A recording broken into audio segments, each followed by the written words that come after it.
Sabéis que en este programa intentamos que la cosa sea divertida, traemos de todo, moda, cine, cultura, pero sobre todo también es importante traer empresa, industria y gente que hace cosas en la ciudad.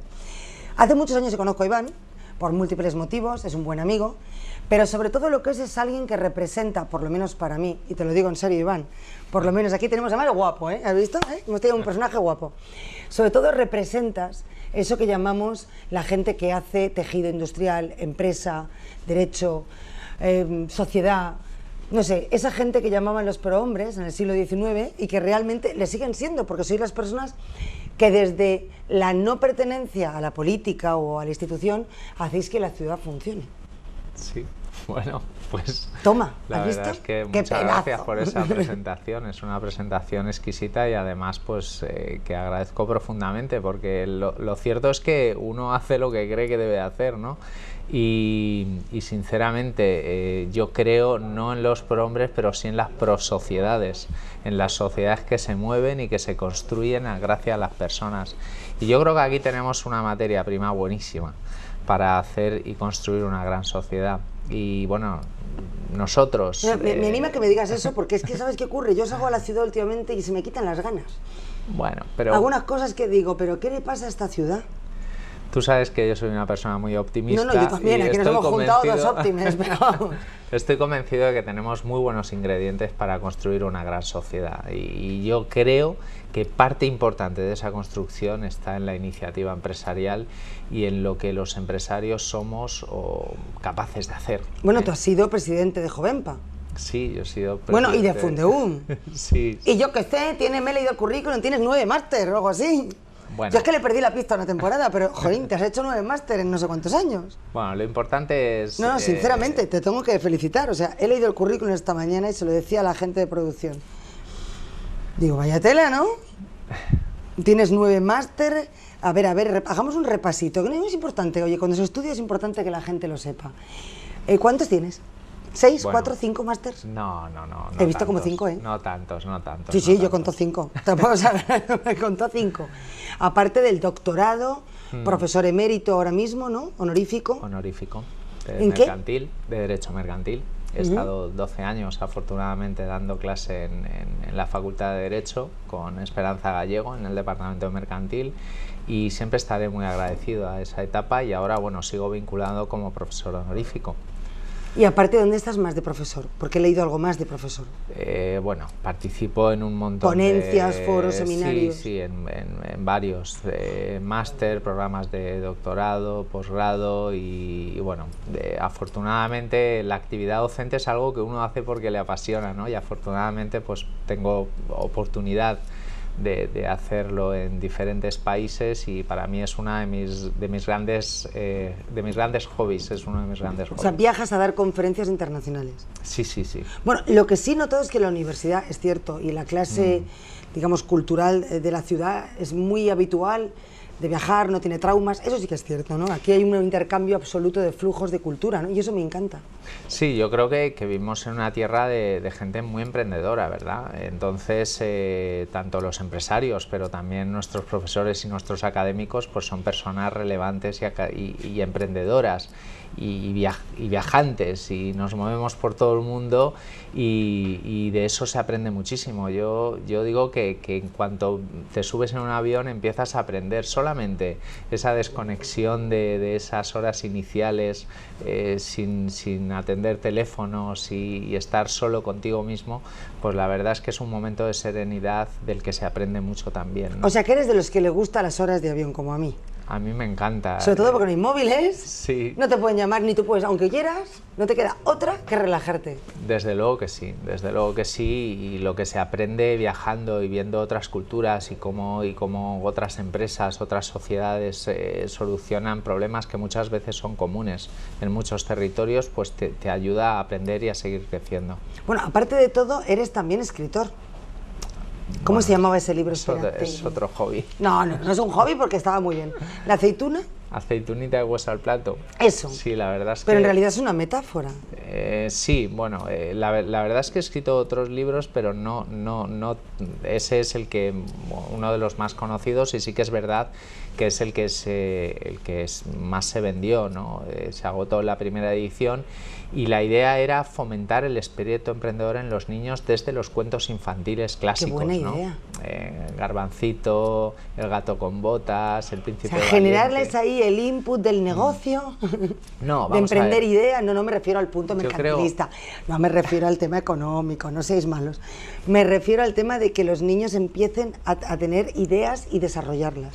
Bueno, yo creo que los valores emprendedores son buenos. Que tampoco es malo ganar dinero, ojo, solidaridad, el trabajo en equipo, el esfuerzo, esos valores son buenos. Oye, ganar dinero tampoco es un delito. No, absolutamente no. Porque es que va pareciendo que esta sociedad ha pasado, vamos, ni calvinista ni católica, ya estamos en un extremo que vamos... No, y además, Elsa... De todo colaboración y solidaridad, y quien paga los impuestos y las además, nóminas. Elsa, yo te lo he dicho al principio y creo profundamente en el papel del empresario como motor social. Un territorio sin empresarios no es nada, y son los empresarios, es el sector privado quien crea empleo y quien finalmente genera esa oportunidad de pagar impuestos con los que luego se sostiene la sanidad, la educación, la justicia, se hacen carreteras y demás. Por tanto, yo soy un firme defensor del empresario y la principal función de una empresa es ganar dinero, y la responsabilidad social de una empresa es ganar dinero. Ganar dinero para y contratar hacer cultura gente y seguir creciendo y desarrollándose empresarialmente. Y a eso no hay que perderle la cara, y yo desde luego, que soy un liberal convencido y un empresario convencido, lo defenderé allá por donde vaya. Es que el otro día escuchábamos unos gritos que yo decía, pero bueno, ¿y de qué querrán vivir? Por lo de la universidad. Claro, ¿y de qué querrán vivir? O sea, ¿ser empresarios delictivo? Pues nada, tienen que ser todos funcionarios, que por cierto viven de los impuestos, porque digo yo que el maná no cae del cielo. A mí es que... parados, o a mí es estudiantes. Que esas personas que, amparándose en la libertad, pretenden dictarnos cómo tenemos que pensar y no dejan expresarse a los demás, para mí son unos dictadores disfrazados de falsas libertades. Y yo, desde luego, nunca estaré del lado de eso. Y esas personas tendrían que saber y conocer que a esos a los que gritaban, gracias a esos a los que gritaban, podían expresarse libremente en la universidad. Y estudiar. Porque el señor Felipe González fue uno de los que facilitó esa transición y en ese momento colaboró para que esa gente hoy pueda expresarse. Entonces, de esa ignorancia no hay que dejarles pasar ni un centímetro. Efectivamente. Y las cosas hay que decirlas como son. Y las libertades se ejercen con respeto y desde la libertad. Exactamente, no imponiendo formas ni agresiones. Pero bueno, dicho ¿Dónde eso... íbamos? Sí, ¿dónde íbamos? Retomemos, bloquea. Y volviendo a lo otro, porque me interesa mucho el hecho de los valores emprendedores. De verdad, creo que esos valores son buenos para la sociedad y no es solo cuestión de empresario. Las personas emprendedoras son personas que quieren cambiar el mundo, mejorándolo. Y por tanto, quienes son emprendedores son gente que aprecia el esfuerzo, que aprecia el trabajo, que aprecia el trabajo en equipo, que aprecia el caerse y volverse a levantar, y esos valores son buenos que los aprendamos socialmente desde que somos pequeñitos, ¿verdad? Y esa era la intención. Esa era la intención de ese libro, y con eso lo que se pretende es ayudar a esa educación infantil desde los cuentos infantiles. Pero vamos, fue algo escrito con el corazón. O sea, ¿qué cuentos? Ponnos un ejemplo, porque a mí me gustaría que la gente supiera de ese libro, porque yo sí que tengo a gala que la gente que escribe hay que defenderla, porque también es muy complicado.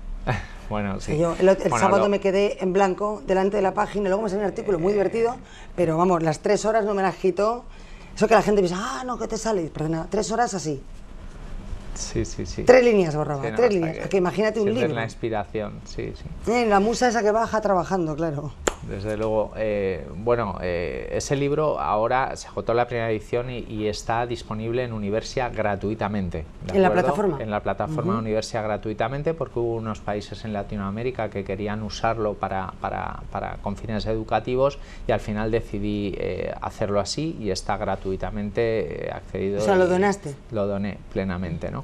Allí está. El libro lo que procura es eso, promocionar y tratar de inculcar valores emprendedores en los niños desde los cuentos infantiles. Por ejemplo, ahí el libro, la estructura es muy sencilla. Se seleccionan 4 o 5 características que entiendo que una persona emprendedora debe tener. Por ejemplo, la primera es vamos a definir qué es lo que queremos, vamos a escuchar un mensaje, y para eso pues se utiliza el cuento del príncipe valiente, ¿no? Qué divertido. El que mató a 7 moscas de un solo golpe y se grabó en el corazón a 7 de un solo golpe, ¿no? Si tú no te crees tu mensaje, ¿cómo vas a conquistar el mundo? ¿Cómo vas a vender, ¿no? Pues bueno, pues a partir de ahí se utiliza ese cuento como ilustrativo. Luego, ¿con quién vas? Pues el gato con botas, y así sucesivamente se van utilizando diferentes cuentos infantiles para ilustrar esos mensajes que se pretende, esos valores que se pretenden inculcar, ¿no? Pero fíjate, es curioso que eso, sinceramente, en este sistema educativo, por ejemplo, hubiera sido genial que una persona de esta ciudad y de esta provincia que hace un libro tan interesante y que encima tiene tanto éxito, te lo digo como un apunte de lo que es el desastre que tenemos de política en general en muchos ámbitos, ¿no? Por desgracia. Hubiera sido genial que los colegios, por ejemplo, pudieran haber disfrutado los niños de conocerte o de conocer el libro o de tenerlo dentro de sus libros. ¿Por qué no?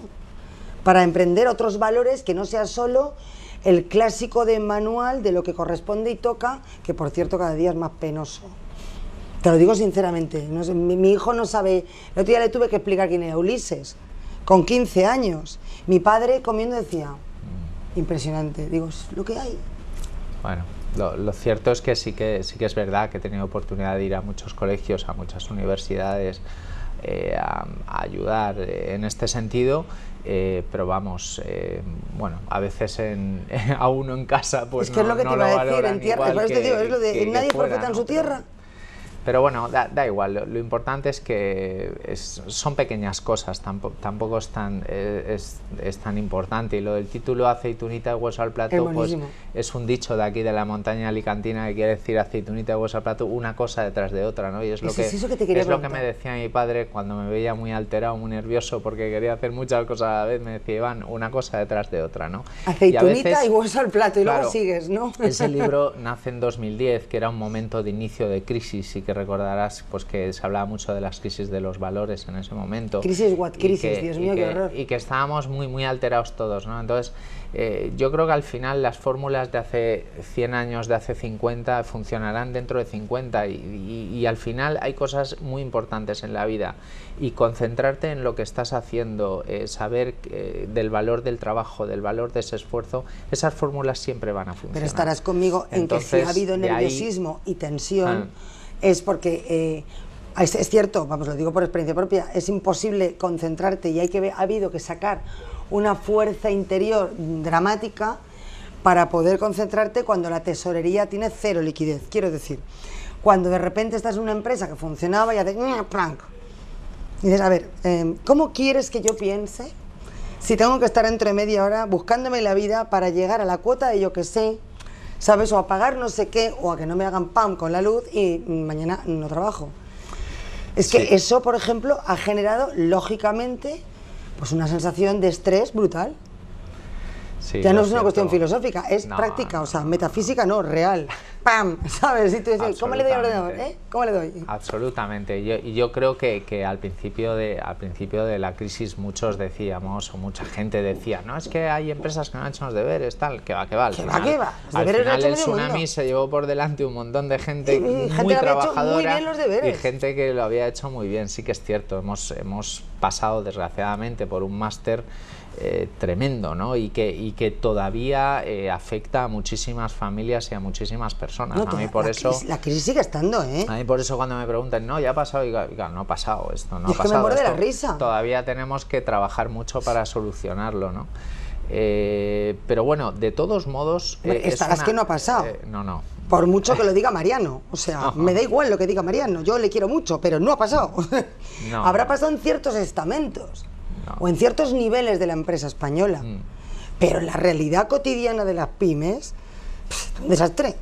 No porque además pasado, la cadena de pago, la cadena por ejemplo, todo lo que te deben de siglos y siglos y siglos y siglos, no lo vas a cobrar en tu larga vida, en tu whole life.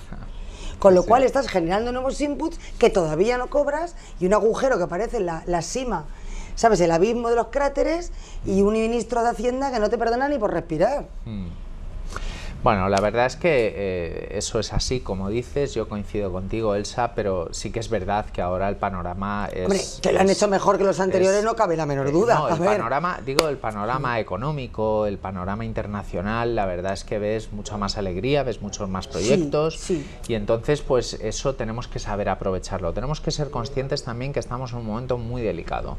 Es decir, lo que en España hagamos en los próximos 5 o 10 años es vital, primordial. En eso te doy toda la para razón. Nuestro desarrollo. Entonces, estas elecciones son vitales, eso es verdad. Sí, las elecciones y también el trabajo de los empresarios y de todas las personas de este país. Es decir, tenemos que seguir trabajando sin confiarnos, con muchísimo con la misma capacidad de esfuerzo, de sacrificio, sin pensar que todo cae ahora del cielo. Y siendo conscientes también de que somos gente creativa y de que somos gente capaz de hacer grandes cosas. A veces salimos fuera con grandes complejos y eso nos evita crecer mejor y ser más competitivos, porque de verdad que hay empresas y hay empresarios en este país y en este territorio y en esta provincia que son realmente muy protagonistas en el mundo y tenemos que creérnoslo.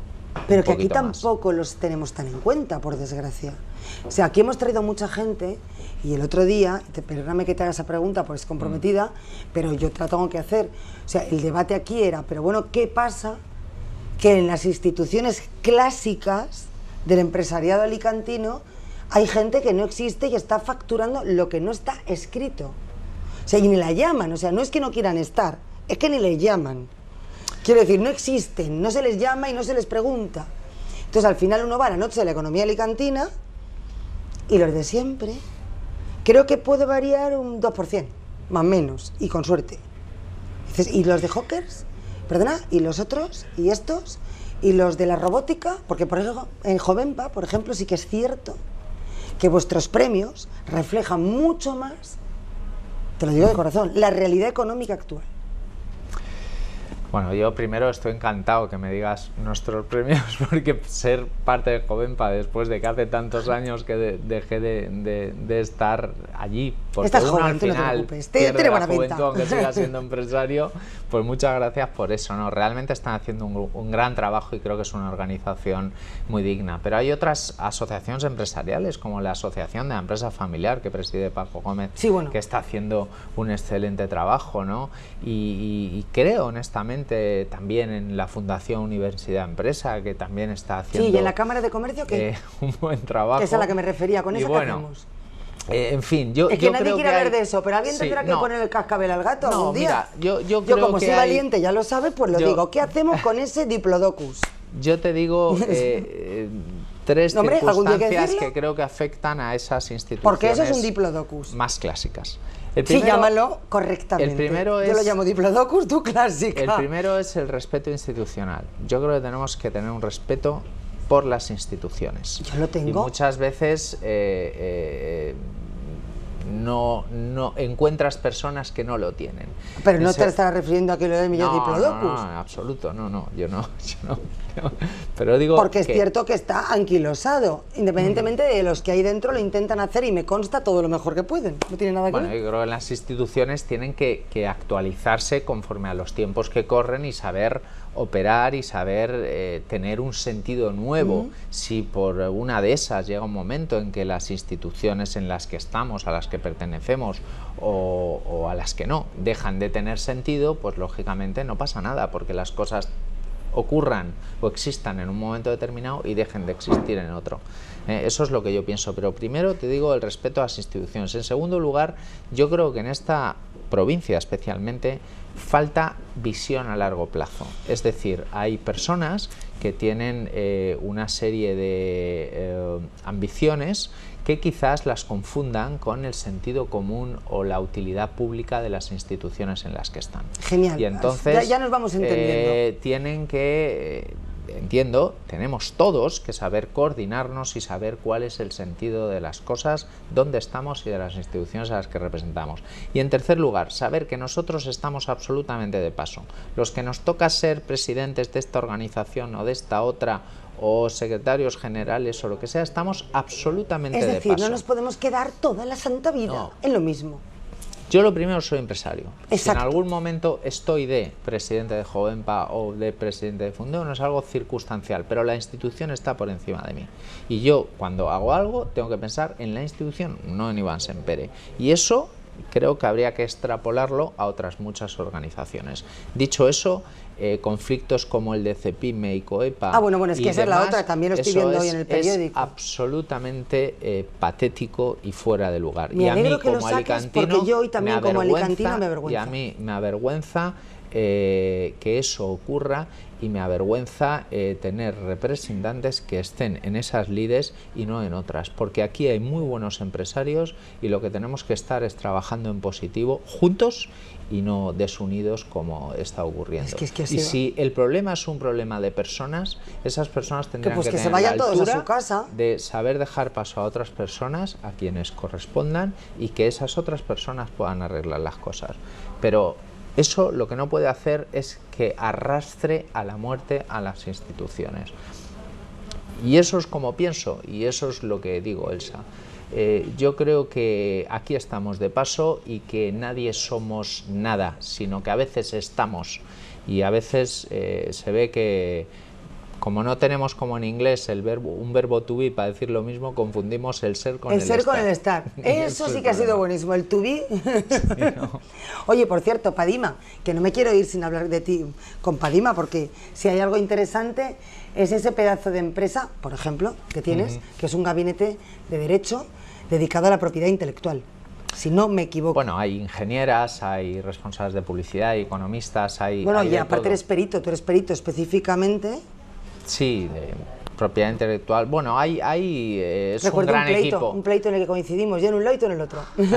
Sí. Los nuestros siempre han sido así, divergencias. Bueno.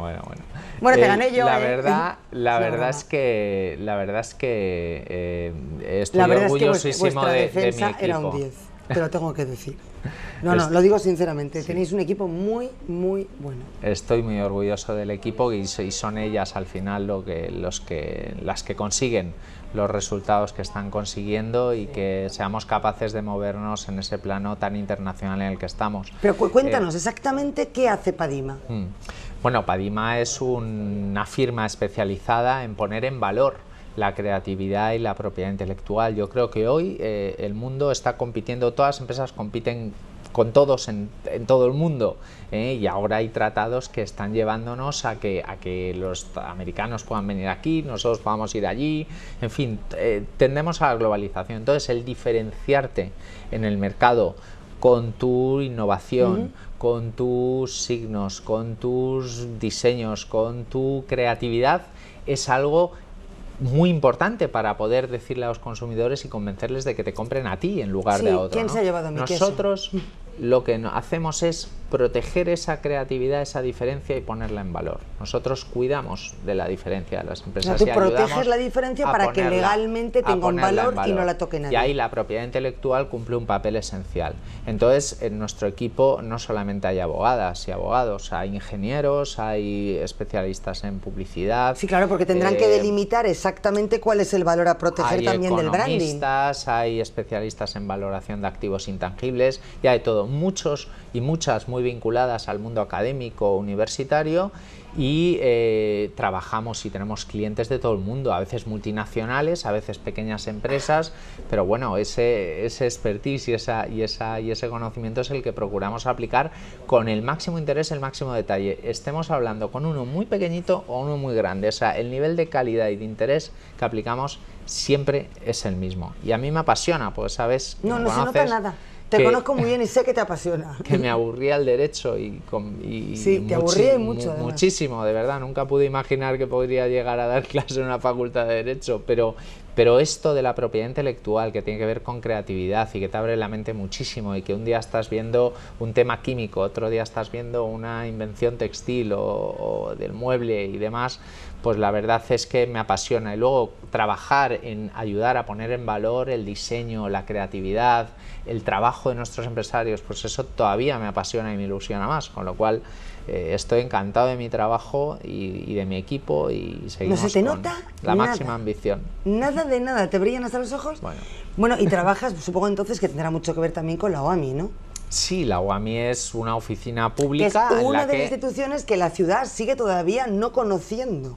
claro, yo Por creo mucho que los tengamos ahí, tenemos... aquí no los, o sea, están con nosotros, pero la gente en la calle ni se entera. Bueno, pues somos afortunados de tener Bueno, muy esta pero institución, muy afortunados. que es una institución comunitaria, de tenerla aquí en Alicante. Somos afortunados y además es una institución que va a tomar mucho más papel y va a tener mucho más protagonismo en los próximos años, porque va a ampliar su ámbito de actuación y además es una institución que ha puesto a Alicante en el mapa, no solamente de la propiedad intelectual, sino de otras muchas cuestiones, porque la propiedad intelectual es algo esencial para retener el talento. Tú fíjate que la Comunidad Europea, en su programa 2020, uno de los objetivos máximos es incrementar la protección de la propiedad intelectual. ¿Sabes por qué, Elsa? Porque la gente con ideas quiere estar allí donde se le respeten, y la propiedad intelectual es una herramienta esencial para que respetemos las ideas. Entonces, si tenemos un sistema de propiedad intelectual en el que premiamos y defendemos las ideas de la gente con ideas, la gente con talento querrá estar en Europa. Pues sí. Y querrá iniciar negocios en Europa y querrá iniciar proyectos en Europa. Por eso es tan importante la propiedad intelectual y por eso es tan importante el que en Alicante tengamos esta oficina de armonización del mercado interior, que es la UAMI. Y yo que me alegro y mucho, porque de verdad, que es que no creo que la gente no termina de valorar lo que significa eso y lo que ha significado también para el tejido industrial de la ciudad, la de negocios como Padima, que se ha podido abrir también porque esa vía existe, y otros tipo de despachos conocidos que no estarían jamás aquí. Claro, nosotros trabajamos en la oficina, aparte de los socios de Padima, trabajamos en la oficina de patentes en la Española, y vinimos aquí porque, bueno, pues porque estaba la UAMI y habría nuevas posibilidades. Efectivamente. ¿No? Pero sobre todo también vinimos porque tenemos una industria tremenda en el ámbito del calzado, del textil, del juguete, industria turística, del mármol, y todo eso, toda esa diversidad. Alicante tiene una riqueza que muy pocos territorios en el mundo lo tienen. Y que por desgracia la gente no conoce. No tenemos que creer, porque esa gente que dice, no, es que los empresarios es que no innovan y tal, mire, oiga, yo no tengo que ayudar a innovar a los empresarios. Esos empresarios innovan toda su vida. El problema aquí está más en creérnoslo y en ponerlo en valor que el hecho de que se haga o no se haga, que lo vienen haciendo desde hace muchísimo tiempo. ¿Qué le tenemos nosotros que decir a un señor del calzado con las empresas que tenemos? O las hilaturas, a Matais, o al textil, o a Paños Delfín, o fíjate toda la gente que hay. O al de las alfombras de Crevillente, que las vende hasta en Arabia Saudí. Eso sí, poner en valor eso, empaquetarlo, vestirlo, creérnoslo, ahí sí que tenemos que trabajar un poquito más. Y ayudarles. Y ayudarles porque en la coyuntura, sobre todo. Claro, efectivamente el mundo sí hace eso. Las otras empresas que están por el mundo sí hacen eso. Además de innovar, lo ponen en valor. Y esa es la diferencia. Y eso es lo justo donde hay que atacar. No, y te lo agradezco porque es una buena frase para despedir el programa. O sea, que nos lo creamos, que nos lo creamos. Sí. Porque la realidad es que nos lo creemos poco, ¿sabes? Pues señores, muchísimas buenas noches, que se dice por ahí. Ha sido un placer estar una vez más con vosotros y yo creo que nos lo tenemos que creer, porque realmente merece la pena tener gente como tú hoy aquí, sinceramente. Bueno, Elsa, muchas gracias. Se nota que me quieres. Pero, ¿no se ha notado? Nada. Pero bueno, muchas gracias. No, y para mí nada, es un orgullo, después de trabajando. tantísimos años que te conozco, sí, ver ese pedazo de trayectoria que tienes, porque nos conocemos de la universidad. Decir, joder, estamos aquí ahora, ¿no? Y han pasado 20 y tantos años y nos siguen brillando los ojos. Y nos siguen brillando los ojos. Eso es lo más importante. Eso dice mucho. Bueno, muy señores, bien. Buenas noches y muchísimas gracias. El próximo miércoles, además, tendremos la presencia del rector de la universidad, os espero. Va a ser muy interesante, hay elecciones en breve. Y Manuel Palomar es un personaje que yo creo que no se puede no perder. Buenas noches.